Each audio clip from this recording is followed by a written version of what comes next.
Because this is going to turn into a Q&A, I'm not really going to talk very much about Nooka and the business, because I assume you're going to have all kinds of questions about that.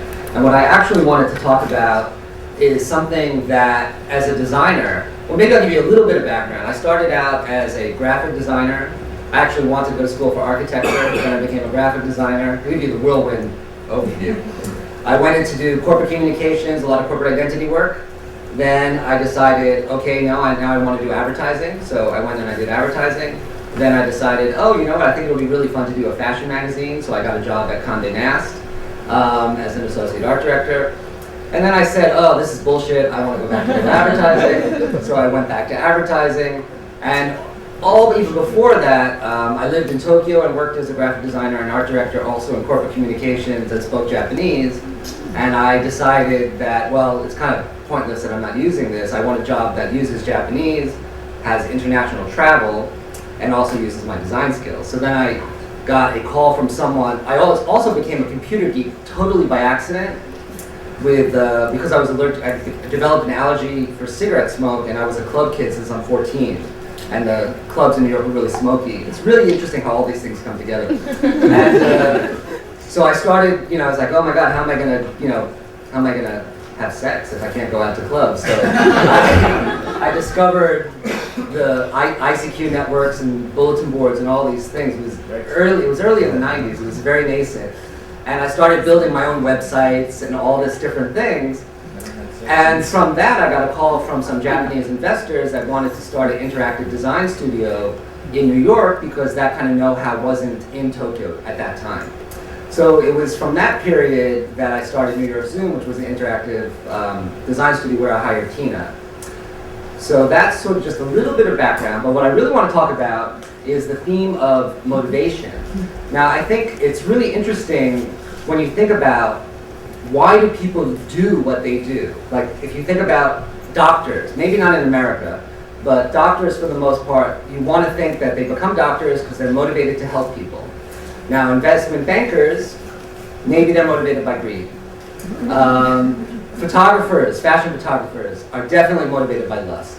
So it's very easy to look at what other people do and try to see what their motivation is, like all these scandals with the finances.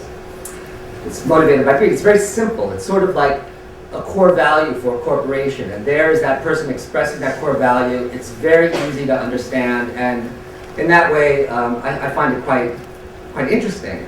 But as a designer, interestingly enough, I have been struggling with why the fuck do I do what I do for so many years, especially when I was doing corporate communications. I remember doing one particular project. I will not name the corporation. I had to do a huge binder of their eco. This was before the whole green boom, but it was a whole thing about how their practices are green and what they're doing for the environment, and it was total bullshit. So it was at that point that I was thinking, oh, why am I producing this beautiful binder of really dressed up lies and platitudes for this corporation? I really felt like I was doing the devil's work. I was like, what is it that still motivates me and is driving me to every day be so passionate about design? And even though I had that realization, I didn't lose any passion or professionalism about what I was doing.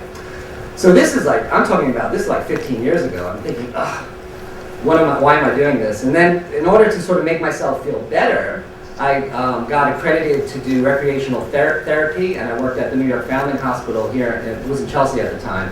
And I worked with severely disabled children every weekend. And unfortunately, I wasn't cut out to do that for more than a year and a half, 18 months. Just going home every Sunday and crying for an hour was a little bit exhausting. So I stopped doing that, but it didn't give me any more clarity on why I was doing design. So I hope I'm not rambling. Actually, I am rambling. I'm very good at rambling. I wrote notes. Right? It's really good. So I'm going to go back. I'm going to go back to my notes. But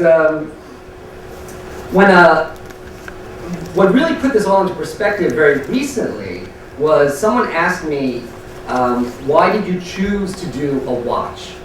Which it's the way that question was coined sort of brought up all these ways to answer it that gave me a little more clarity, because I don't really feel like I set out to design a watch. It really was the watch pretty much that chose me. It was the Nooka chose me sort of as a vessel, like as, and I don't want to say I'm like some kind of design prophet because that would say too much, but it's just, it wasn't like, ooh, I love watches. You know, people say, oh, Matthew, the watch guy, and it just makes me cringe. It's like, I don't have a watch collection. It's not like, ooh, look at my Rolex. You know, I'm not the watch guy. I'm not like, ooh, I love watches. I want to design a watch.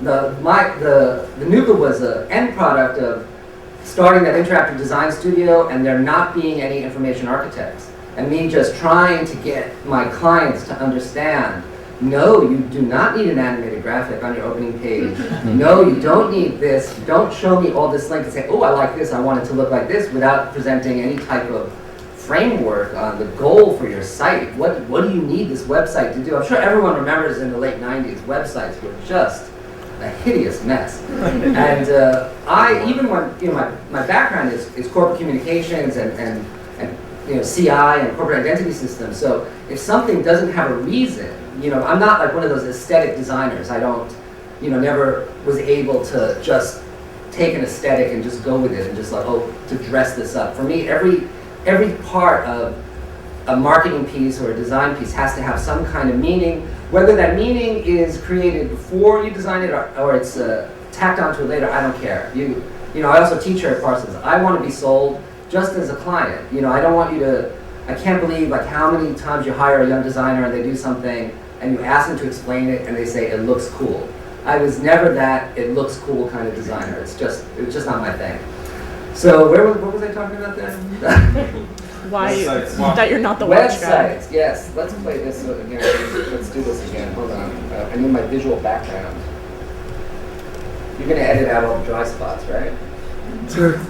How did the watch choose you? Well, that's what I'm talking about. So when I was struggling with explaining to my clients about how to make their websites functional, I would always bring up Amazon. Because Amazon, I think to this day, is really ugly. And eBay, those were the two sites I brought up. Even back then, they were around from the very early days of the internet. And I say, yeah, look at this. I'm not saying that it can't be more beautiful, but it's very functional, and it's making money. I mean, this is a website that really shows a use of information architecture and an understanding of, you know, the goal-driven online business. But this was before there were other online businesses, so it was a very hard sell. Tina can remember us doing all these presentations for these clients. Yes. And now it's wonderful that there are information architects. I mean, they are worth their weight in gold, because I am not an organized person. So for me to struggle with this it really was a struggle.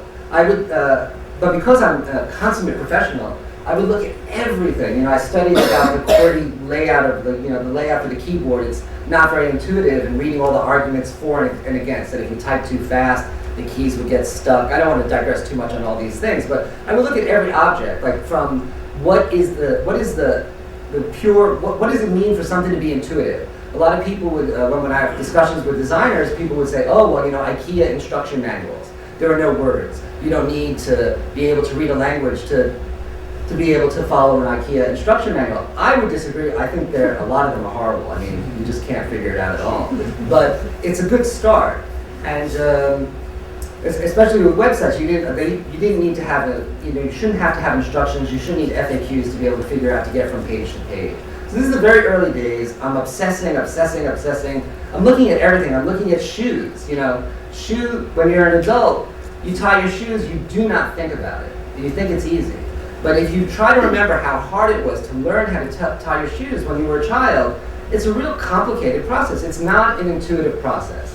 If you gave a pair of shoes unlaced to a 4-year-old, or to even an adult in a country that never had shoes with shoelaces, they wouldn't be able to figure it out on their own. They might be able to figure it out as some kind of approximation, but it's not an intuitive system. So this was my process, my design process for web. But when I was looking at everything from shoes to keyboards, anything I came across, I would just look at it and try to figure out, could this be more intuitive? What about it is intuitive? What about it is not? I looked at a wall clock, and I also remembered, okay, wall clock. I had to learn this in first grade. I remember getting mimeographed homework. School ends at 3 o'clock. It takes 45 minutes to get to grandma's house. If you stop to buy apples and that takes you 15 minutes, what time will you get to see grandma? Now, does anyone remember homework like this? Oh, yes. Yeah, and some kids couldn't do it in first grade. Maybe they could do it in second grade or third grade. So when I started thinking about this, I was like, okay, here's a simple system that I can use as an exercise to see, can I make this more intuitive? So I came up with some sketches, and then Tina said, I brought the sketches back to the office. I was in London on a business trip, and literally, it's one of those stories. The sketches were on the back of a cocktail napkin. I was at the Landmark Hotel on Marylebone in London. They used to have a big wall clock. Apparently it's not there anymore.